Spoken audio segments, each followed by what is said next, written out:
In this video, basically I want to discuss the philosophy of David Hume, and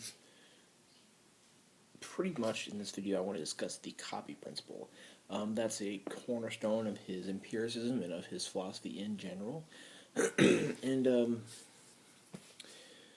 pretty much in this video I just want to discuss that plus, you know, the impressions and the ideas, and then in later videos following this one, I will get more discussive about that, about his philosophy and a certain opinion I have on it. But in this video, I want to read something about the copy principle, just for those who want a general overview of it can kind of get it without me rambling. Again, I have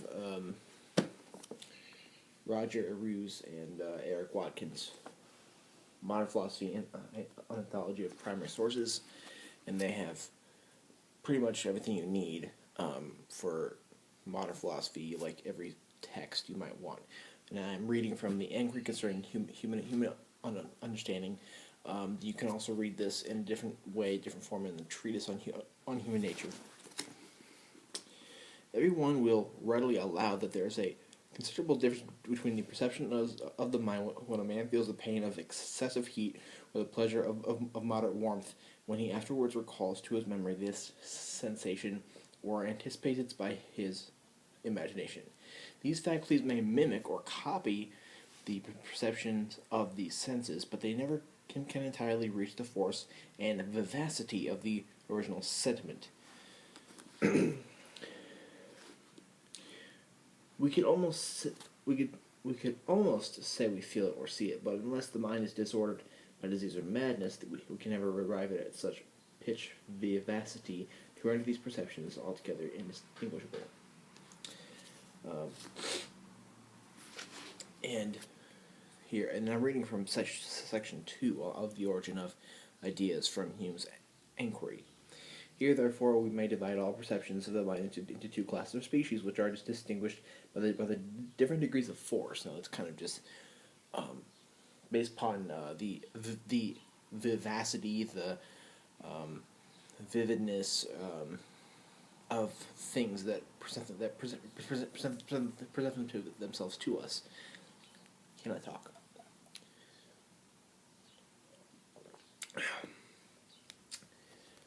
The less forceful and lively are commonly denominated thoughts or ideas. Hereafter, I will call them just ideas. The other species, I want to name it in our language and in most others, I suppose, because it would not requisite for any but philosophical purposes to rank them under a general term or appellation. Let us therefore use a little freedom and call them impressions, employing that word in a sense somewhat different from the usual. By the term impression, then, I mean all our more lively perceptions when we hear, see, feel, love, or hate, or desire, or will. And impressions are distinguished from ideas, which are less lively perceptions of which we are conscious when we reflect on any of those sensations or movements above mentioned. So we have the impressions. Impressions are you might be able to just describe them as sensations. Our five senses: sight, touch, smell, hearing, and or volitions like emotion, love, hatred, desire, the will, to do something. While the ideas and the impressions are, it's like when you see something, when you see a book, or if you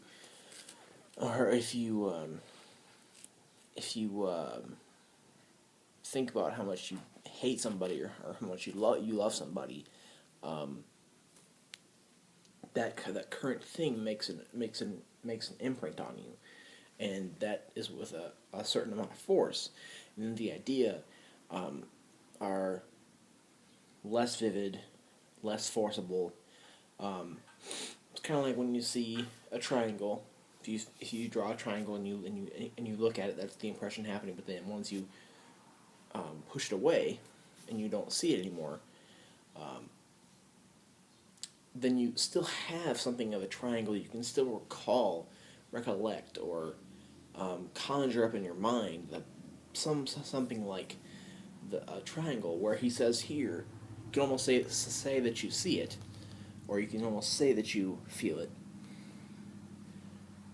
But it is still of a less forcible, with less vivacity, basically. Um, you know, um, Same thing when you see anything in the world, or taste um, taste a filet mignon. Um, you can, and after the fact, you can still have something like that, where it can be almost as if you taste it, as if you were tasting it, but it's still less forceful, and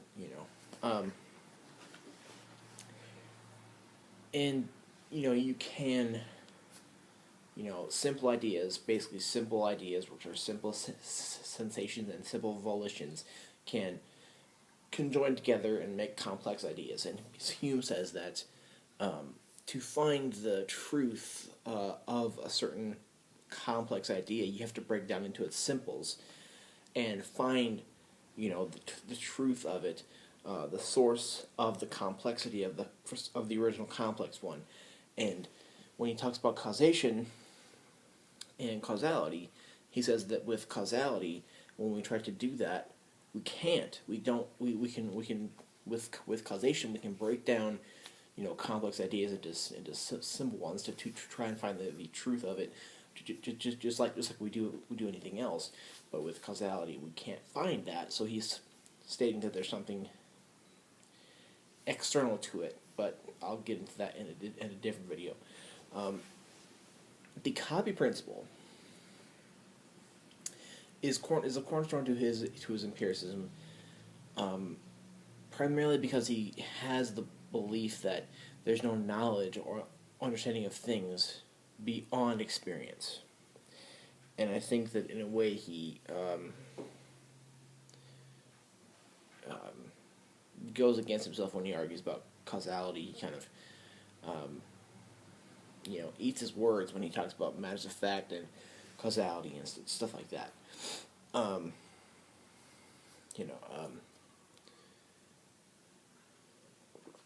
The copy principle is saying that, let's say once I've drawn the triangle on the paper, and then I throw it away. The triangle that I can almost see is a copy or a mimic of the original triangle that I saw. And that's almost to say that any idea we have, it's copies of impression, copies of our experiences. And that is basically what it is. Now, he has a skeptic and a fallibilist epistemology, which I will discuss more in depth in a different video. And empiricism, it's something of a kind of philosophy. In modern philosophy, there was rationalism, and then there was empiricism. The rationalists, you had Descartes, and you had Leibniz, and people like them, who claimed, according to Kant, which I would also have to agree with him, that they claim that we can talk about the soul, and God and the world in a metaphysical, transcendent, or outside of experience kind of metaphysical talk. And Kant, really bashes that in the Critique of Pure Reason. And the empiricists have this idea that our knowledge, we can't have knowledge or understanding of, or verification of anything that is outside of experience. And when it comes to his arguments about causality, I make the argument that he becomes not so good of a empiricist, but it could be argued either way, and it has been.